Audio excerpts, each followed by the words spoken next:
मैं आपसे, मेरा पर्सनली इंटरेस्ट भी है पुनर्जन्म को लेकर।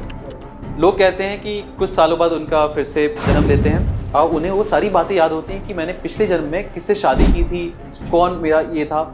तो लाइफ तो एंड हो गई, उसके बाद कुछ सालों बाद आप दोबारा जन्म लेते हैं और आपको पुरानी बातें कैसे याद रहती हैं? बल्कि ये तो मतलब अब हम साइंस की बात करें तो साइंटिफिकली कैसे पॉसिबल लगता है आपको ये?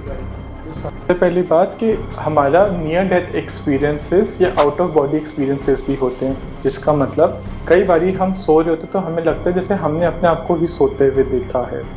या एक केस हुआ था जहाँ श्री अमिताभ बच्चन के केस में उनको लगा था when he went into coma, उन्होंने लाइट देखी है and he came back and after certain time उनके साथ वाले पर्सन का नाम भी अमिताभ था, श्री अमिताभ था उनका भी, एंड डेथ उनकी होनी थी।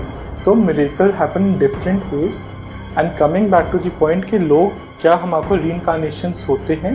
यस होते हैं, but reincarnation can be 1 in 100। जैसे केस श्री शांति देवी का, तो श्री शांति देवी के केस में श्री महात्मा गांधी जी ने भी उस केस को प्रॉपर रिसर्च करवा के टीम और एक्सपर्ट्स आए थे, not just in India, outside India, जहाँ पे मेमोरी आपको याद आती है। क्या होता है जब हम अपना शरीर त्याग देते हैं तो आपके सोल में सारी इंफॉर्मेशंस रहती हैं, तो आपका सोल कनेक्शन से आपको चीज़ें याद रहती है टू एन एक्सटेंट। पर जैसे हम जब वापस जन्म लेते हैं तो जैसी अम्बिकल कॉर्ड कटती है तो आपकी पूर्वज या पुरानी चीज़ों से भी आपका नाता कट जाता है। इसलिए इन मोस्ट केसेस आप अपनी पुरानी चीज़ें भूल चुके होते हैं, but like a residual memory in your soul, आपकी सोल के अंदर वो इन्फॉर्मेशन रह जाती है। तो आपको कोई कोई हिस्से बचपन में याद रहते हैं एंड बाय द टाइम आप एक प्यूबर्टी को हिट करते हैं 10-12 साल की, तो आप सारी भूल चुके होते हैं। अब जो ने पुनर्जन्म की जो कहानी बताई, इसमें खुद गांधी जी का भी इंटरेस्ट था। गांधी जी ने एक कमेटी बनाई बाकायदा शांति देवी के ऊपर, उन्होंने रिसर्च किया, बाहर से भी लोग आए, उन्होंने सोचा कि शांति देवी को पुरानी बातें या पुनर्जन्म की बातें कैसे उन्हें पता है। यहाँ तक कि उनको पता था कि उनका जो पुराना पति है वो कौन है। छोटी सी बच्ची थी शांति देवी, लेकिन ये कहानी भी बड़ी दिलचस्प थी। सवाल आपसे मेरा ये है कि जो टैरो कार्ड है, जो टैरो कार्ड की बात कोई जाता है, वो बहुत सारी चीज़ें ऐसी बता देता है सिर्फ शक्ल देख के या कार्ड की मदद से। ये कैसे, मतलब साइंटिफिकली आप कैसे समझाएंगे? मैं इसको 5 हिस्सों में इन चीज़ों को समझाना चाहूँगा। सबसे पहले होता है कोल्ड रीडिंग, जेनरिक रीडिंग, कि जी आपकी तबीयत खराब होगी, कोई वर्क या डिप्रेशन होएगा, या आपको ऐसा लग रहा है वैसा फील हो रहेगा। आज की लाइफस्टाइल में मे बी थोड़ा सा सैड फील होना या एक पर्सन को एक सर्टेन काम में बढ़ोतरी में शायद से दिक्कत हो सकती है, विच इज़ वेरी नेचुरल। या आपके कपड़े या चीज़ों को देख के हम कोल्ड रीडिंग बहुत लोग करते हैं, पर वो गलत है।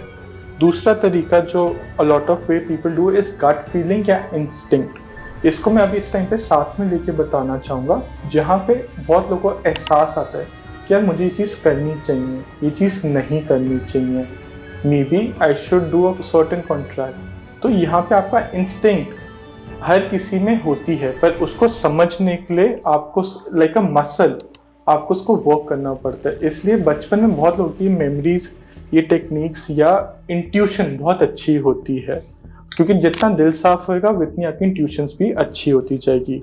मुझे ये अब जो आपने 5 चीजें बताई, वो पांचों को बता देंगे? हाँ, एक लाइन में आप एक लाइन में एब्सोल्युटली। तो सबसे पहले कोल्ड रीडिंग, जिसमें आपको सिर्फ आपकी बातों को कोल्ड रीड करके या कुछ भी जेनरिक बात बोल के, जनरल स्टेटमेंट दे के आपको बता दिया जाता है।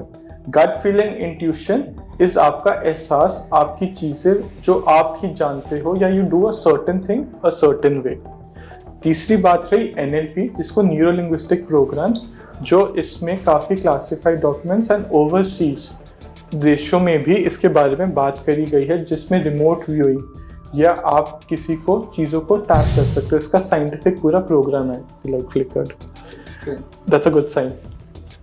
ओके, फोर्थ पॉइंट है, जैसे लाइट फ्लिकर का भी एक रीज़न होता है जो हम शायद से बाद में बात करना चाहेंगे, because as I was coming to this point, जो लाइट फ्लिकर। तो चौथा होता है साइकिक एबिलिटीज। डोमिनेंटली मतलब आपके शरीर में एक साइकिक एबिलिटी ऑलरेडी होती है, पर बिकॉज आप उसको इस्तेमाल नहीं करते, उस चीज़ को सुनते नहीं हो, समझते नहीं हो, तो आपकी सेंसेस के बेसिस के ऊपर वो चीज़ इतनी वीक या स्ट्रांग होती जाती है।